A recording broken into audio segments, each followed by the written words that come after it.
ప్రస్తుతం మనం హైదరాబాద్లో ఐకాన్కి సంబంధించి young entrepreneurs and business leaders summit జరుగుతూ ఉంది.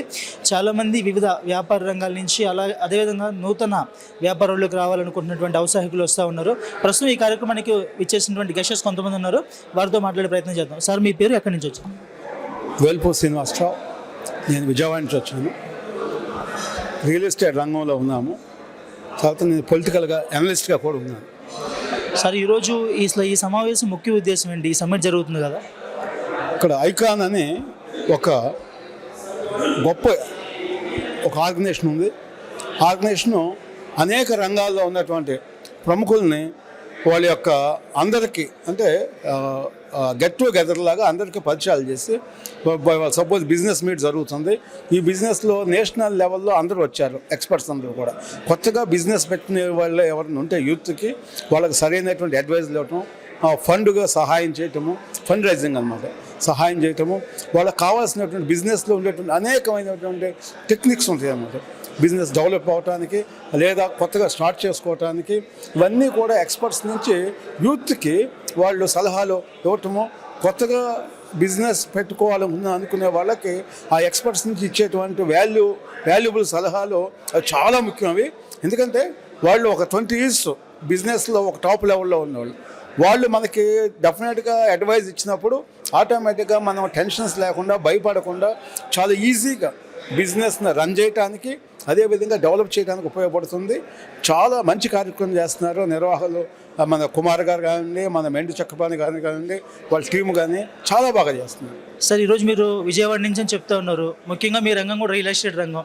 ఆంధ్రప్రదేశ్ రాష్ట్రంలో అభివృద్ధి మీద, రియల్ ఎస్టేట్ మీద చాలామందికి ఇంట్రెస్ట్ ఉంది. అసలు కొత్త వాళ్ళు ఆంధ్రప్రదేశ్ రాష్ట్రంలో రియల్ ఎస్టేట్ చేయడానికి ఇప్పుడు ఫేవరబుల్ కండిషన్స్ ఉన్నాయా? ఇప్పుడు ప్రజెంట్ ఆంధ్రప్రదేశ్లో రియల్ ఎస్టేట్ రంగం చాలా బాగుంది. గతంలో చెప్పాలంటే గత ప్రభుత్వం ఉన్నప్పుడు, జగన్మోహన్ రెడ్డి గారు గవర్నమెంట్ ఉన్నప్పుడు అక్కడ రియల్ ఎస్టేట్ అనేది లేదు. కేవలం వైజాగ్లో రియల్ ఎస్టేట్ను ఆయన పర్సనల్గా ఉపయోగించుకోవటానికే క్యాపిటల్ వైజాగ్ అని చెప్పేసి డైవర్ట్ చేశారు. దానివల్ల ఏమంటే స్టేట్ మొత్తం ఎప్పుడైతే 3 capitals అన్నారో స్టేట్ మొత్తం కూడా ఒకసారి కుప్పకూలిపోయి అన్ని రంగాలు, రియల్ ఎస్టేట్ అని కాదు, A to Z రంగాలన్నీ కూడా కుప్పకూలిపోయి రాష్ట్రమే స్పాయిల్ అయిపోయి దగ్గర 30-40 years బ్యాక్ వెళ్ళింది అన్నమాట. కానీ ఇవాళ ప్రజెంట్ ప్రధానమంత్రి మోడీ గారు స్వయంగా ఆంధ్రప్రదేశ్ పట్ల ప్రత్యేకమైనటువంటి శ్రద్ధ కనపరచడం, అదేవిధంగా అక్కడ ముఖ్యమంత్రిగా ఉన్నటువంటి చంద్రబాబు నాయుడు గారు, అదేవిధంగా డిప్యూటీ సీఎం ఉన్నటువంటి పవన్ కళ్యాణ్ గారు, వీళ్ళందరూ కూడా రాష్ట్రాన్ని అభివృద్ధి చేయాలి, ఫస్ట్గా స్టేటే మనకి ఫస్ట్, కథమా యాక్టివిటీస్ అన్నీ కూడా తర్వాత అని చెప్పేసి వాళ్ళు రాజకీయాలు కాకుండా ప్రాంతాలు వాటి జోలికి వెళ్ళకుండా స్టేట్ను ఒక యూనిట్గా తీసుకుని ఏ విధంగా మనం డెవలప్ చేయగలము, సెంట్రల్ నుంచి ఏ విధంగా మనం ఫండ్స్ తెచ్చుకోవాలి, మరి కేంద్ర ప్రభుత్వం పూర్తి స్థాయిలో వాళ్ళు మనకి మద్దతు ఇస్తున్న పరిస్థితుల్లో ఇంకా మరింత ముందుకు వెళ్ళాలి అనేటువంటి దాని మీద అక్కడ ముఖ్యమంత్రి గారు కానివ్వండి, పవన్ కళ్యాణ్ గారు కానివ్వండి చాలా మంచి కార్యక్రమాలు తీసుకుంటున్నారు. మరి వైజాగ్ రైల్వే జోన్ అనండి, లేదా పోలవరం ప్రాజెక్ట్ అని చెప్పండి, లేదా అమరావతి క్యాపిటల్ అని చెప్పండి, అదేవిధంగా రాయలసీమకు సంబంధించిన ఇన్స్టిట్యూషన్స్ అని చెప్పండి, ఏ రంగంలో చూసుకున్నా కూడా చాలా బెటర్గా చూస్తున్నారు. ఇటీవల మరి అమరావతికి మనకు చెప్పినటువంటి రైల్వే లైన్ ఒకటి వేశారన్నమాట. దానివల్ల కూడా చాలా అడ్వాంటేజ్ వచ్చింది. అంతేకాకుండా నేషనల్ లెవెల్లో ఇండియాలో నెంబర్ 1 రైల్వే స్టేషన్ ఇవాళ అమరావతిలో వస్తుంది. దగ్గరగా 1500 ఎకరాల్లో అక్కడ రైల్వే స్టేషన్ కన్స్ట్రక్షన్ చేస్తున్నారన్నమాట.